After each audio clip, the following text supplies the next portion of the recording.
Welcome everybody to Cheap Pops. I guess the Ultimo Dragon is joining us. You have too much fun with the entrances. Yes, I do. This is our special Christmas episode, but whatever holiday you celebrate, hope you enjoy that holiday. This isn't going to be a long show because there's not a lot to talk about, and it's the holiday season, so we've got stuff to do. But I went to a store called Replay Toys in Burnt Hills, New York, and I grabbed a few things. The Donatello, the Slam Dunk Donatello, I thought that was really cool. And some Hasbros. I got Hulk Hogan, Hacksaw Jim Duggan, and Macho Man. Oh, yeah. So if you're around Burnt Hills, New York, take the trip to Replay Toys. They've got, old school G.I. Joes, crap loads of Transformers. If I had the money, they have a complete Technodrome for $250, and it looks badass. So, they've got Ninja Turtles, they've got, like I said, G.I. Joes, Star Wars, Ghostbusters, they've got all kinds of stuff. So, I wanted to say to also Elite Wrestling Collectibles. Find them on Instagram. If you want Hasbro style figures, they make really good ones. I follow them on Instagram.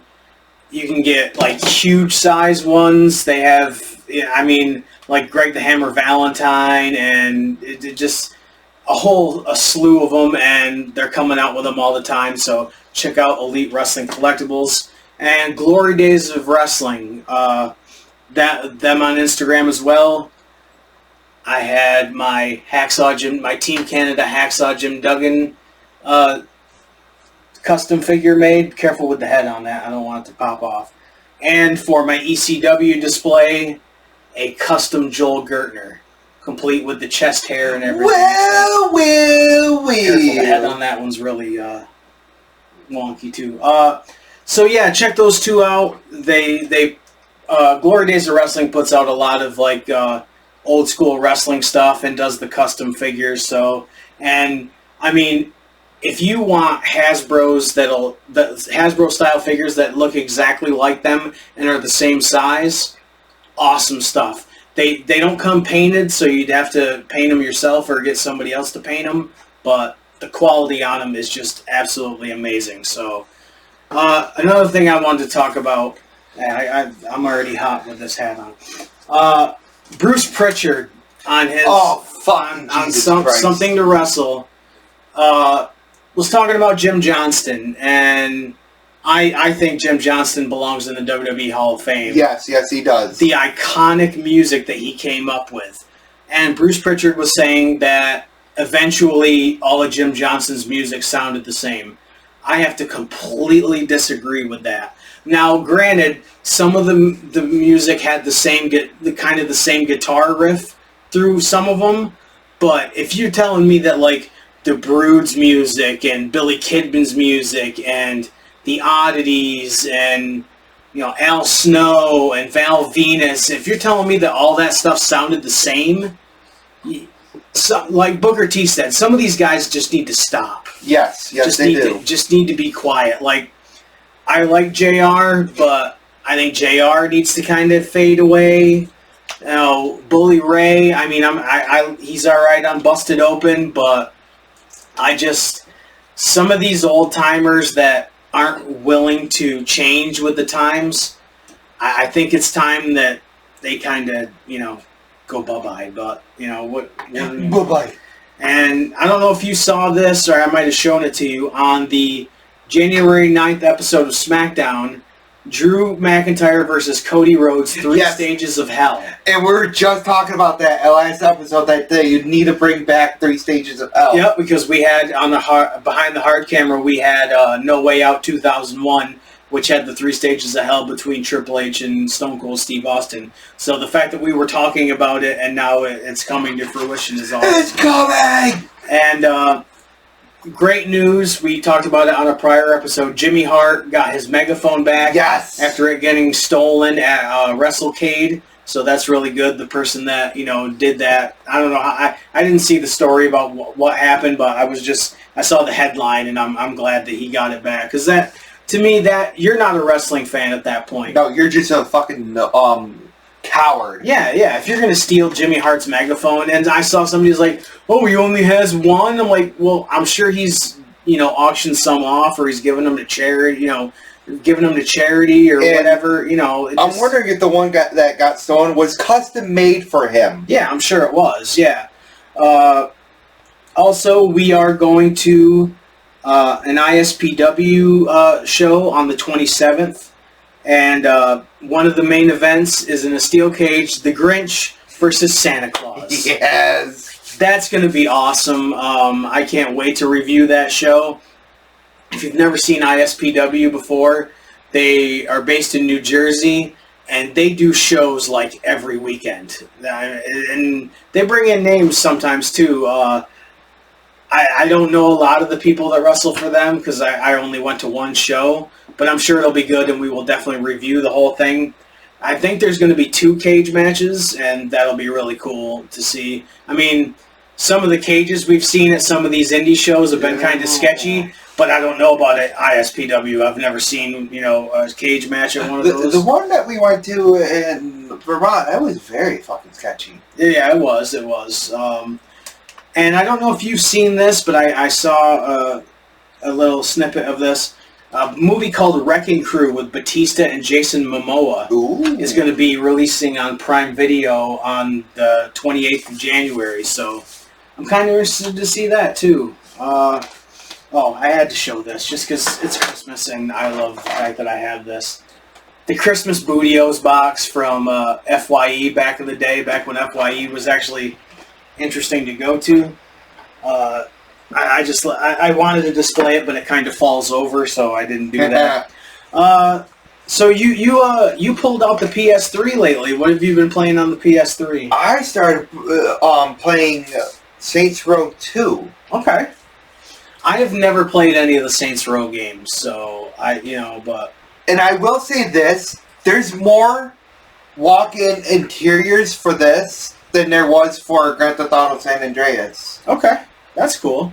I never really liked San Andreas that much. Vice City, Vice City was my game. I played San Andreas, but for me, I thought there was too much involved with it. Whatever. I grew up on Nintendo and Sega Genesis, so some of these games get a little bit too much for me. But I enjoyed San Andreas a little bit, but it wasn't my game. I was ready to put Vice City back in at that point. But I don't know if I told you this, but I watched an episode of NWA Power on the 16th of December, and I have to say it's on the Roku channel. Ooh. So, and I mean it's full HD and everything, and. Remember the tag team, the Slime Balls, that we liked? Well, they went for the NWA U.S. tag titles against Kerry Morton, and Kerry Morton's partner, I guess, was injured, so it was a handicap match, and the Slime Balls won the U.S. tag titles. Yes! So I thought it was really cool. There was a promo by the Pope, D'Angelo Dinero. I forgot he was there. A guy named Tommy Hendry versus AJ Kazana. Kazana kind of has like a JBL kind of look to him.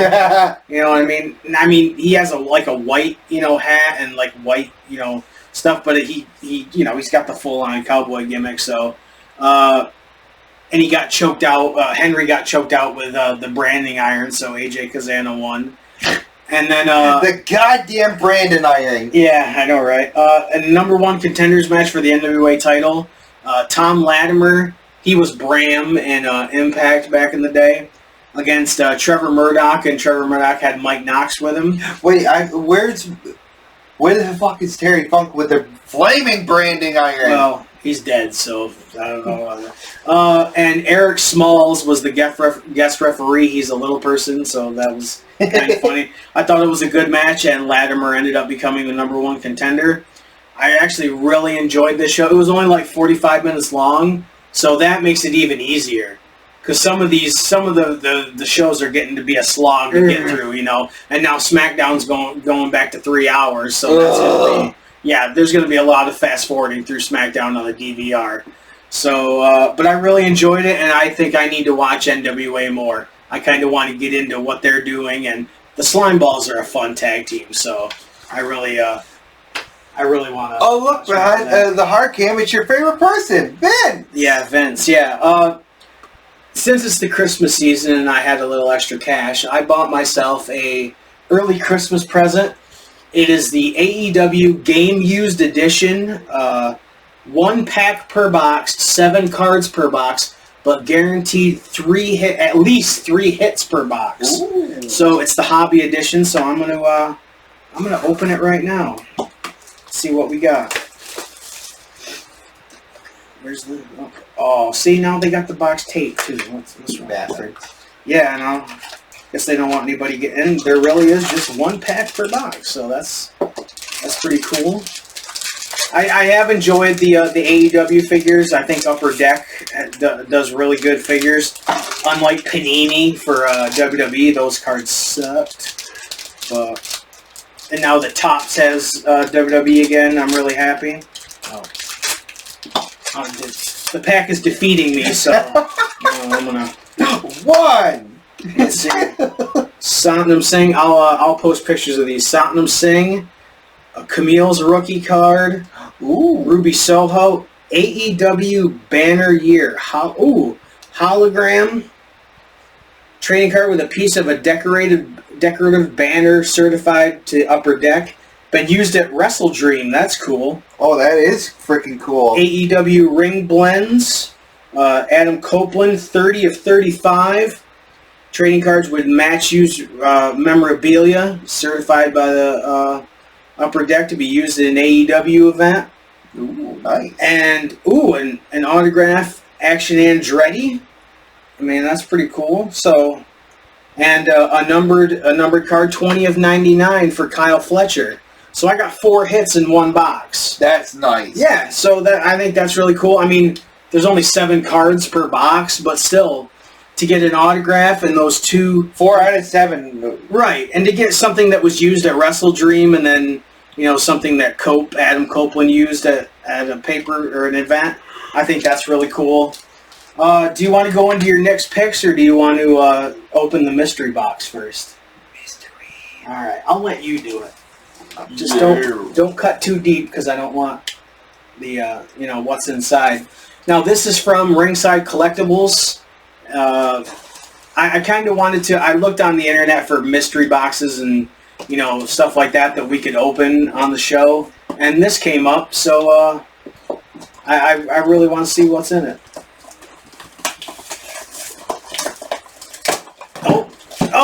Swerve and Okada are down. They're going to go away.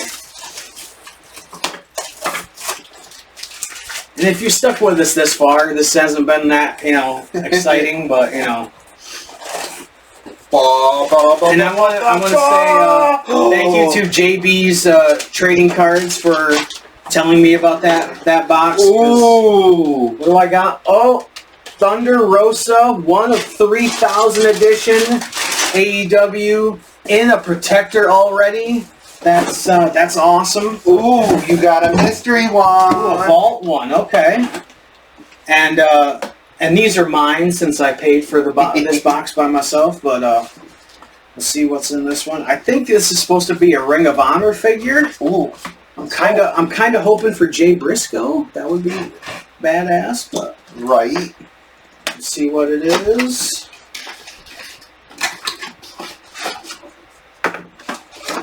Brody Lee. Ooh, Ring of Honor Brody Lee. Go ahead, you can open that. I'll take care of that. That is awesome. What do we got? So many fucking things to open. Hang on. Don't be tearing apart the box. Oops, there we go. Yeah, it comes off the bottom there. Oh, dude, that looks sick. What is it? One of 5,000? That's really cool. Yeah, I like that a lot. That's awesome. So yeah, we'll have to do another one of these, and you can pay for it, and you can have both of them out of that. That's really cool. I like that. The big Greg Brody Lee. I love doing the mystery boxes. No, that's really cool. I mean, to get one that's already in the protector and an exclusive or a chase one, that's really cool. And I'm stoked that I got Brody Lee. That's sick. You ready? Sure. Yeah, we'll do Christmas presents. That's a huge box too. That's what she said. Oh my god. Alright, what do we got? Spider-Man comic. That's cool. And Legend of and a card. That's cool, I like that. The Legend of the Arachnite. I like that. And a shirt. Oh, is this Scarface? yes. The Scarface shirt. Sweet. Oh, that's pretty. I gotta open it now. I haven't seen this one. That's pretty badass. I didn't think that you had this one. I might wear this to my family Christmas party tomorrow, just because. That's badass. It's got his face. He got the whole face and everything. I like that. Thank you very much. You're welcome. I was hoping that you didn't have that one. No, I haven't bought any shirts in a while. And then. Wow. All right. Here, you can take your box back. Green Goblin and Captain America. I like it. That's really cool. That is your favorite Green Goblin too. Yeah, that's really sick. I've got a lot of display space now, so these will be really cool to do. Yours is right in between there, so I'm hoping you'll like what I got you. You ready to do the Oh, yeah, here we go.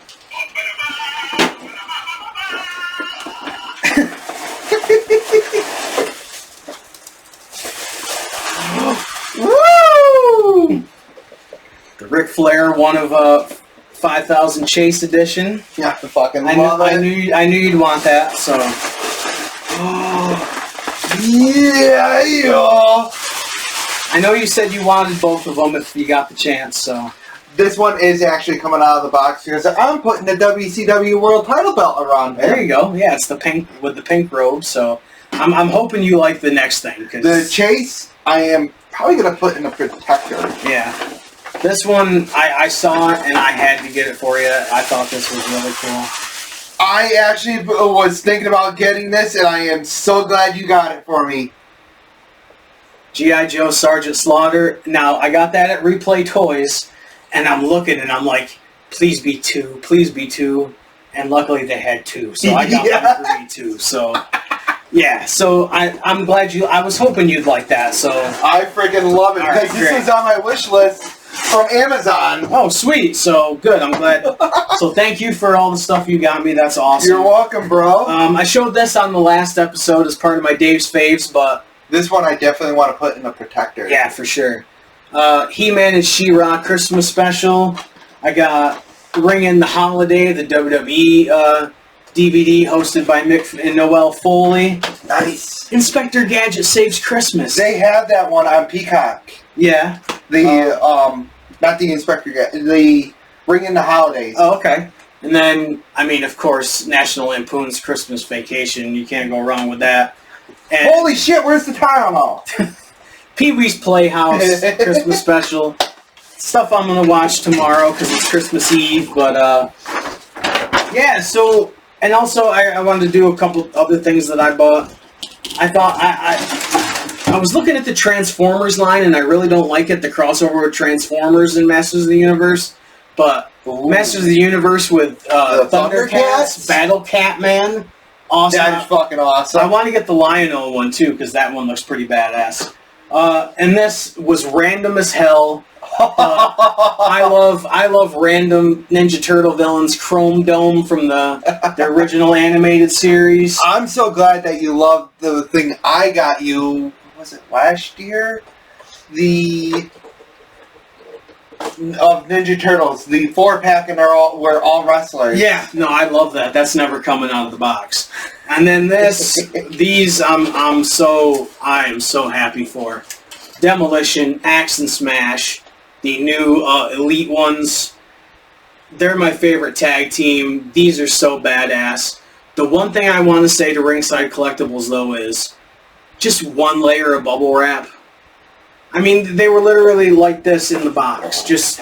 I mean, if I wanted to put them in a protector or something, I mean, the plastics on them's already scratched up because they were shifting, back and forth. I'm going to open these anyways because I want to display them. But still, I know how you are. Like, it's one layer of bubble wrap so they're not, rubbing on each other, while they're there. You know what I mean? Like, but they're awesome. I mean, those are freaking awesome. Yeah, I think this is the first time they've done them since Jack's Pacific, to be honest. Yes, it is. So that's really cool. And they're going to be coming out with a Crash one. Oh, Crush? Yes, Crush. Yep. And they're supposed to have a Mr. Fuji with the face paint. That would be cool. That would be badass. And if you're wondering why the Bloodline is on the table, because they have our shirts on them. They have our logo shirts on them, so that's why they're on the table. So that's all the Christmas stuff out of the way.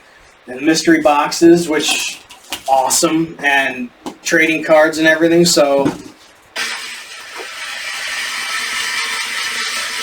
it's time for Nick's picks. Yeah! What did you pick this time? Sin and Starrcade 98. Which one do you want to start with? Let's start with Sin, and we'll end it with Starrcade. All right. Let me get my notes because I have them the other way around, but that's all right. So Sin happened in January of 2001. January 14th, I believe. Yes. And this era of WCW was hit and miss. Well, yeah, and they were going to be sold a couple months later, to WWE. So, and Vince Russo wasn't booking at this point. It was I think it was a booking committee at this point. But you start right out with the Cruiserweight title. Sugar Shane Helms versus Chavo Guerrero. Chavo Guerrero is champion. Sugar Shane was still a part of 3 Count at this point, but they were it was the start of his rise as a singles competitor.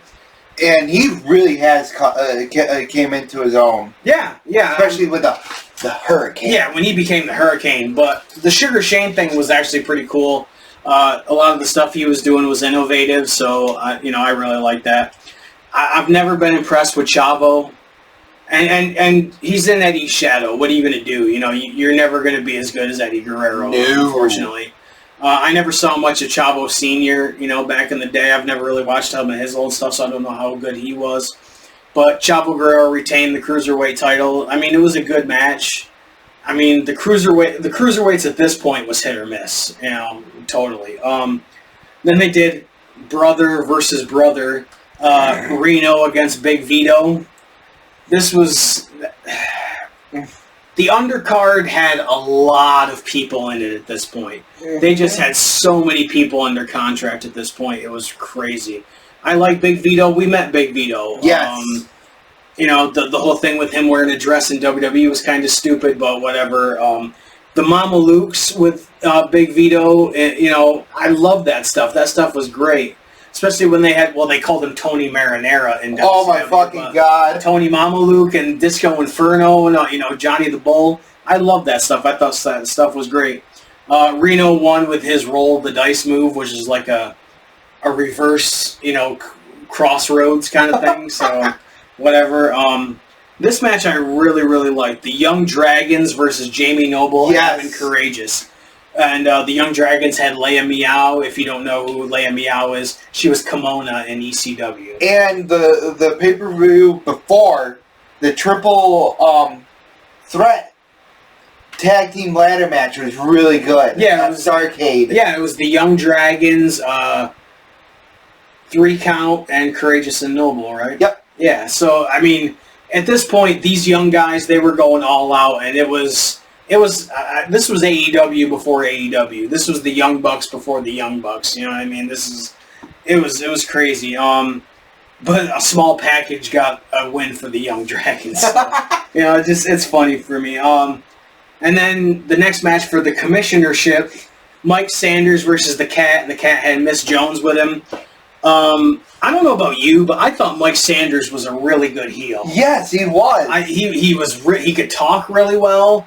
He did stuff with TNA after WCW went out of business, but I thought he was a great heel, and the Cat was so over at this point. Fuck yes. And I, he was charismatic, and somebody called my mama and all that stuff. So, he started coming into his own in '98 a little bit. Yeah, and then '99, and Yep. So the Natural Born Thrillers got involved, and then Chronic came out to help the Cat get the win. So the Cat is the now the commissioner again. And the storyline going into it was Mike Sanders had given a payoff to Chronic, but somebody else had given a bigger payoff, which happened to be the Cat. So Chronic turned on Sanders and helped the Cat win. Chronic's all about the money, so you give him more money, they're... APA of the day? Right. This match, I loved this match. The penalty box match with special referee Hacksaw Jim Duggan. Team Canada versus the Filthy Animals. Team Canada in this match was Lance Storm, Mike Awesome, and Elix Skipper, with Major Guns with them. That's saying something, Elix Skipper, for WCW. Elix Skipper, and even in TNA, Elix Skipper was amazing, especially in Triple X with Christopher Daniels. But basically, if you broke any of the rules, Hacksaw would send you to the penalty box for like a minute or 2 minutes. And I think they did re-hashtag this in TNA wrestling as well. Oh, I'm sure they did. Well, it was kind of like with the King of the Mountain. Yes. They had the penalty box, So, or the penalty cage. But it was used a lot. I mean, Hacksaw was just calling in fractions and blowing up stuff. I fucking love it. But Team Canada won, so I enjoyed Team Canada. I let Lance Storm with the "Can I Be Serious for a Minute" stuff. I don't think Vince McMahon had no idea what to do with Lance Storm. He didn't know what to do with half the fucking people on the roster. Right. I mean, if Lance Storm was doing the "If I Can Be Serious for a Minute" stuff and the Canada versus USA stuff, I think it would have went over really well in WWF, but they didn't do it. This match is interesting to me, and I'll tell you why in a minute. The hardcore title, Meng versus Crowbar with Daphne versus Terry Funk. What was your impressions of this match? It was chaotic and all over the place. My favorite part of the whole entire match, I don't give a flying fuck because you and I have been talking about throwing up the trash can. Ming about ready to get Irish whipped, and all of a sudden, boom! You see a fucking trash can come into frame. That was great. This match, like we said, the pay-per-view was on the 14th of January. 7 days later, Meng comes out as Haku in the Royal Rumble. I think his contract expired the day after he won this match, which was for the hardcore title. So he wins the hardcore title. 7 days later, he's in the Royal Rumble. That was WCW and WWF in 2001. You know what I mean? He was a surprise entrant into the Rumble. He came out to the Head Shrinkers' old music in the Royal Rumble. So I just think that's interesting that he wins the hardcore title in WCW, and then 7 days later he's in the Royal Rumble. Well, look at Scott Hall coming into ECW. Right. I mean, but it went into the women's room. They went backstage. Oh my god, it was awesome. The chair shots to the head. Oh my god. And Meng pinned Terry Funk with the Tongan Death Grip. So new champion. This match, it was okay, I think. For the tag titles, the Insiders, DDP and Kevin Nash, against the Natural Born Thrillers, Palumbo and O'Hare. Chuck Palumbo and Sean O'Hare. I thought it was a good tag match. Totally Buff interfered. Yes. And O'Hare hit the Swanton Bomb, which his Swanton Bomb was impressive as hell. He got some distance with it. You want to know somebody that should have been pushed more? Right there, Sean O'Hare. Yeah, I think they didn't think he had the charisma, you know what I mean? But just, he could have gotten the Goldberg treatment in WWE when he was there. I really think he could have. Unfortunately, he wound up committing suicide. Yeah, it's unfortunate. But the Natural Born Thrillers, new tag team champions. This match, U.S. title, First Blood, chain on a pole. But was the chain on a pole? No. Where was it? Hanging above the ring. Yeah, hanging above the middle of the ring. Shane Douglas against General Rection. General Rection came in as a champion. So, basically they got to get a ladder. You know, which... this is WCW at this point. They say it's on a pole, but it's not on a pole. It's hanging above the damn ring. But whatever. Oh, my God. And, of course, Shane Douglas pulls his own chain out of his boot and, you know, wins the match without actually using the chain that was hanging above the ring. So, and this is the point where General Erection kind of freaks out afterwards, and I think MIA pretty much split up after this. So, and then Goldberg's career on the line. Goldberg and Sergeant Dwayne Bruce, who was the trainer at the power plant, against Totally Buff Bagwell, and the Total Package Lex Luger.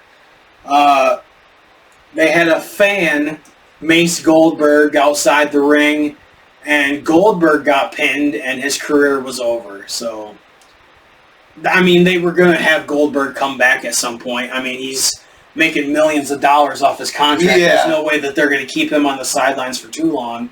Well, plus Bischoff was supposed to be buying it, and he was going to do a reboot anyways. So you're telling me that he wasn't going to reverse it with Goldberg being part of it? So, I'm wondering what would have happened if Eric Bischoff took over. You know, the thing is that I don't know if those contracts would have rolled over. Right. I mean, I'm sure he could have negotiated with Hogan, and Hogan would have went with him, you know what I mean? But, I mean, when WWE bought it, not all those contracts rolled over. You know, a lot of the big-name guys like Nash and Goldberg, and even guys like Jeff Jarrett got to sit and get paid. Yes. You know, some of them for like a year or 2 years, you know, so, you know, it would have been cool to see NWO come in sooner, though.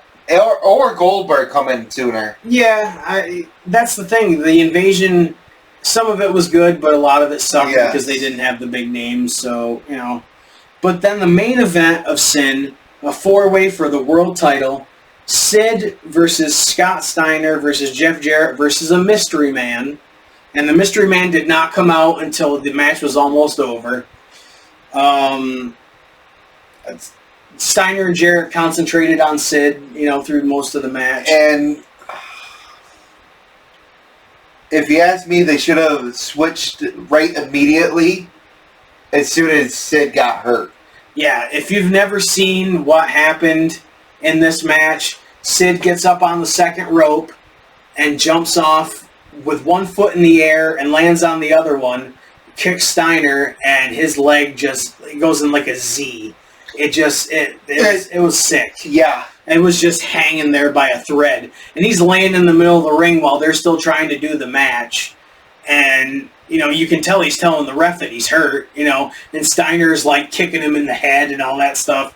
But at this point, Flair brings out the Mystery Man, and he's got a Jason mask with an X on it, and like an inside-out straitjacket, a black one with white straps on it.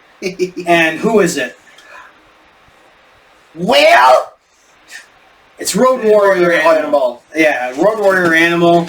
Random as hell. You know, but I'm sure he got a good deal, you know, and he was only there for a couple months, and he probably had a good contract, and he probably got to sit home for a while, too. But Steiner pinned Sid while Sid was laying there, you know. It's WCW in 2001. Right, and pretty much Animal just was pretty much going to be the bodyguard for Ric Flair, you know, for the next, you know, couple months or, you know, month. Because, do you want to talk about Greed? No, I mean, not now, but we need to do Greed. We definitely need to do Greed at some point. I mean, it was an okay match. Actually, you know what? Let's do that for the next episode, Greed. Okay, I like it. Because Peacock should still have it on there. Yeah. So, all in all, I think this was a good pay-per-view. I mean, not every match was, went gangbusters, but if you ask me, and I know that you're going to say that the tag match was the match of the night, I think the hardcore match was the match of the night. Okay, as far as a match in itself, the tag match, in my opinion, with the Young Dragons and Noble and Courageous. But for pure enjoyment, and the hardcore match was just pure enjoyment. Yeah, it was just great. And then you picked Starrcade '98, and I hadn't watched this I'd say it's probably been a couple of years since I watched this. You know, I know the pay-per-view by fucking heart because I used to have it on VHS. I did too. So, I didn't even I knew that fucking Sting and never faced Bret Hart on No, I was thinking of a different, So, it opened up with the Cruiserweight title, Juventud Guerrera versus Billy Kidman versus Rey Mysterio. This was back when Juventud and Rey Mysterio were both in the LWO, and Rey was kind of forced to be in it because he lost the match to Eddie, right? Yeah. So he was forced. Yeah. Amazing triple threat. Amazing. Yeah. This was what the Cruiserweight division was. You get Juvi, Kidman, and Rey Mysterio together. Tremendous. I think the only way it could have been better is if it was a four-way with Psychosis in it. Fuck yes. Or Ultimo Dragon, but hell, they should have fucking put Ultimo Dragon in it. Right. Eddie Guerrero came out and tried to help Juvi win, but Kidman retained. Because who reversed the pinfall? Ray did. So Eddie crashes out. He just flips out on Juvi, flips out on Ray. Says, you can't beat a soft, champion. Pretty boy. Yeah, pretty boy like Kidman. And so Kidman challenges Eddie to wrestle. So you get Eddie Guerrero versus Kidman right away. I thought this was a great way to start a pay-per-view, very unique, where one match goes right into the other, and I thought it was great. And Kidman retained, so I thought that was great. Eddie had it close with the boot. Yeah, Eddie was wearing like work boots and jeans and his LWO shirt, so didn't even have his ring gear. So I thought that was really cool. But the next match, how is this a pay-per-view match? Prince Iaukea versus Norman Smiley. Don't get me wrong, Norman Smiley, highly entertaining. As Screaming Norman, awesome. But this isn't a pay-per-view match. No. This is a Nitro or Thunder undercard match. And Norman Smiley won. And Scott Hall comes out, says, hey, yo.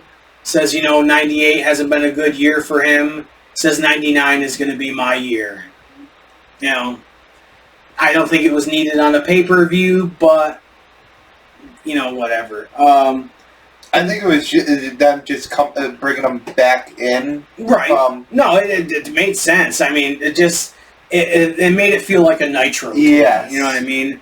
And then you had the Cat with Sonny Ono. This is when the Cat was a heel against Perry Saturn. And this was the point where the Cat was talking about his hands and feet being registered lethal weapons. And he says, by law, I got to tell you this. I got to turn around and give you the 5 to leave the ring, And Sonny Ono got involved, but Perry Saturn won with the Death Valley Driver. This is my favorite version of Perry Saturn.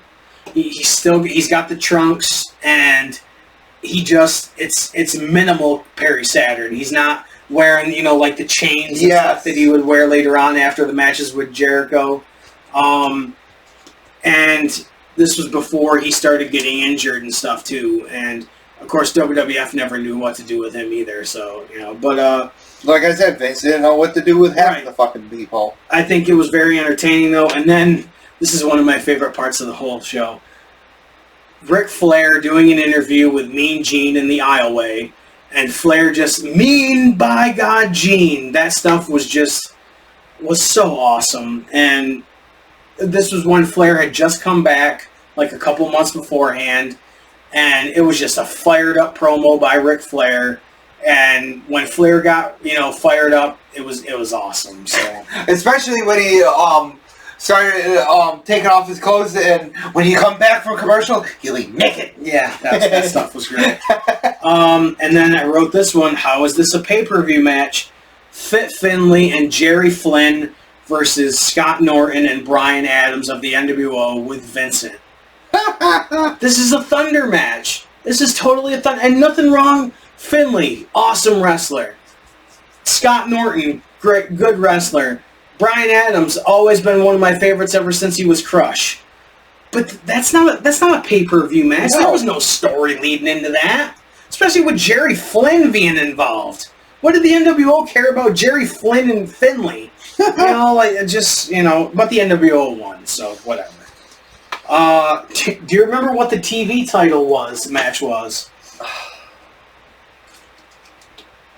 I know Chris Chris Jericho was in it. Mm-hmm.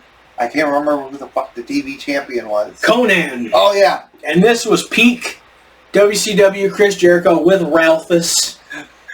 Your favorite Ralphus? Ralphus was entertaining, especially when he was with Norman Smiley. When he was doing the hardcore stuff with Norman Smiley, it was great. Jericho tapped out to Conan's finisher, the Tequila Sunrise. Conan retains. Jericho had come out with the belt because he had stolen it from Conan, so Conan got it back. So, that's cool. Bischoff versus Flair. This match was pure emotion.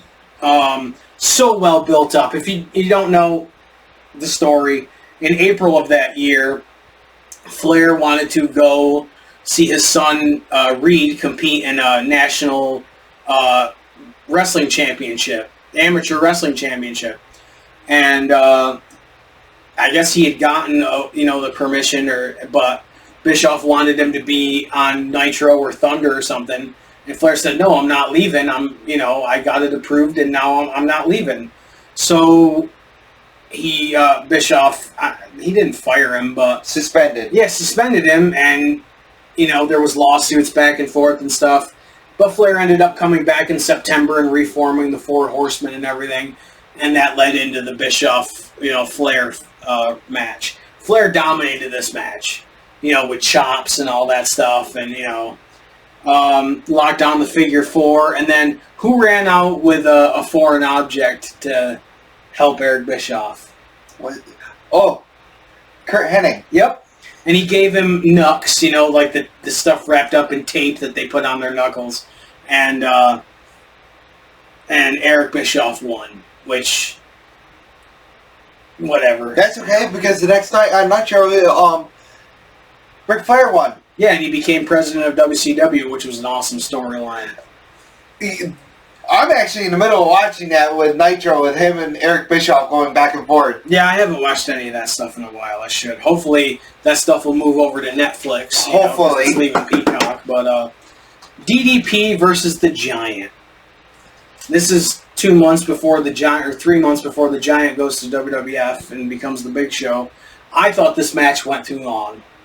DDP fighting from underneath and all that stuff, and it just went too long for me.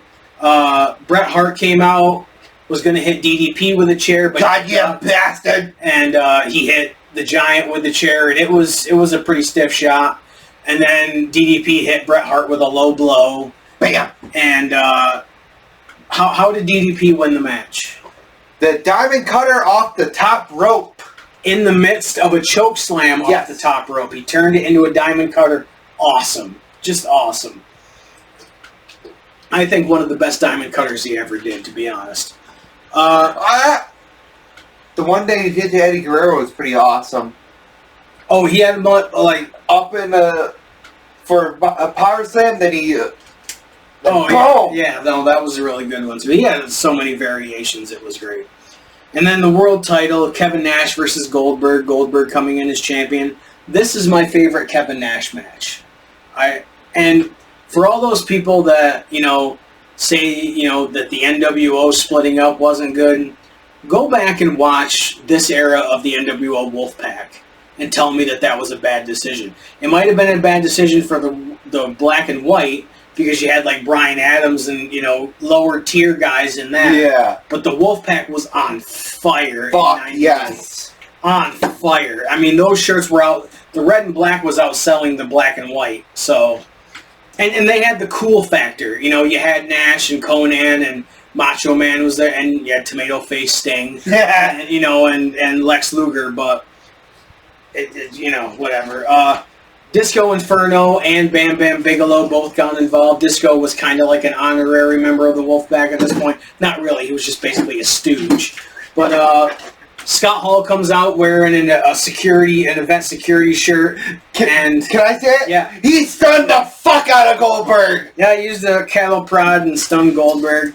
And something that Bret Hart gets off to almost every single night. And Bill Goldberg.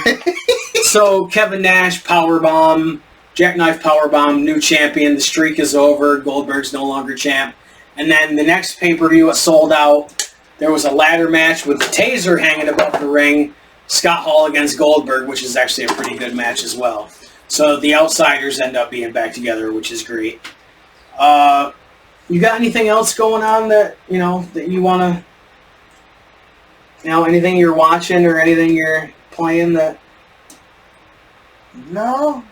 What was that game you showed me that you were playing, the hunting game? Oh, Way the Hunter. Yeah, I think you played that here before once. Yes, I was showing it off to you. Right. It's like a hunting simulator, right? Yep. That's cool.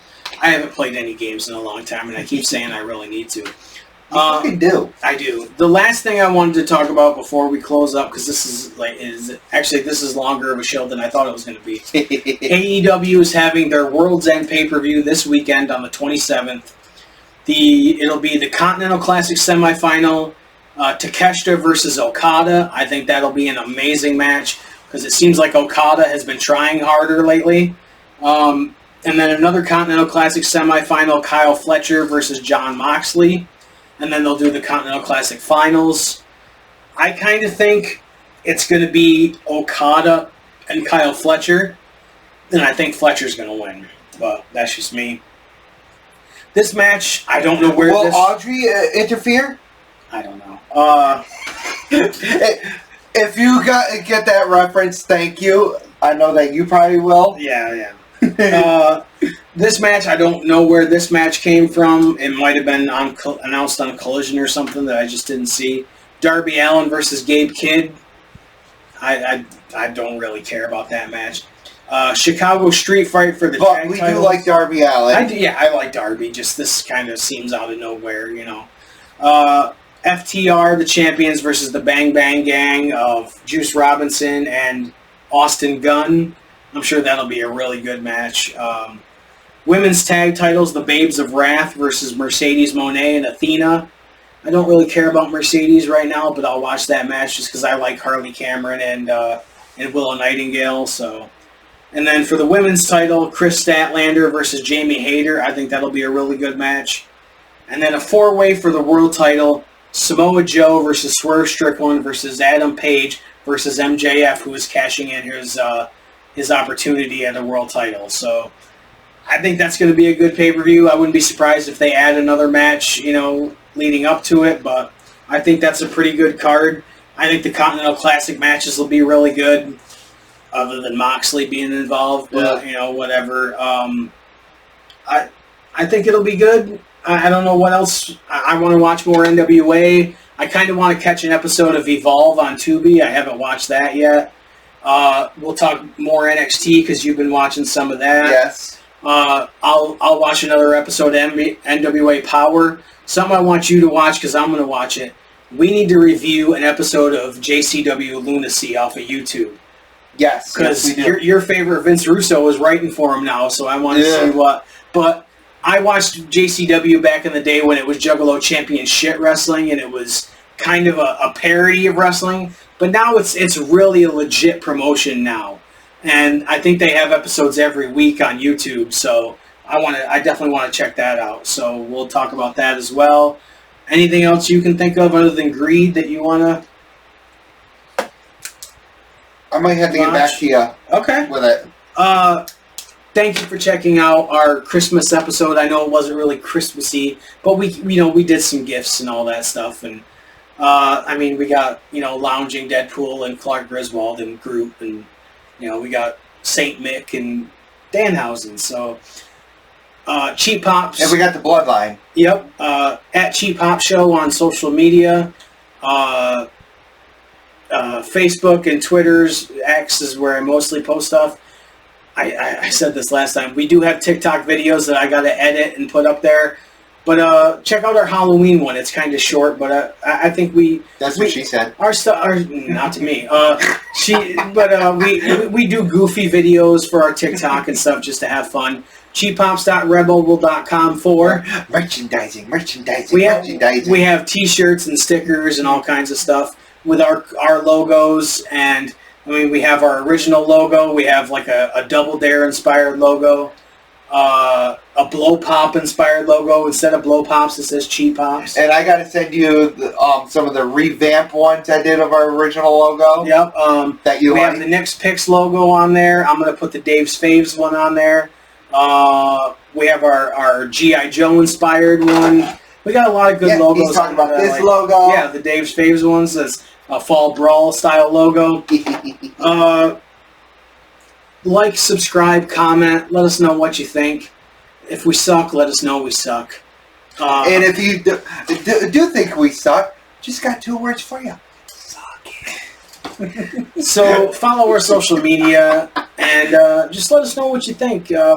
We'll talk about the ISPW show. Thank you so much for checking out the show, especially if you've stuck with us this long. Pop Guys out.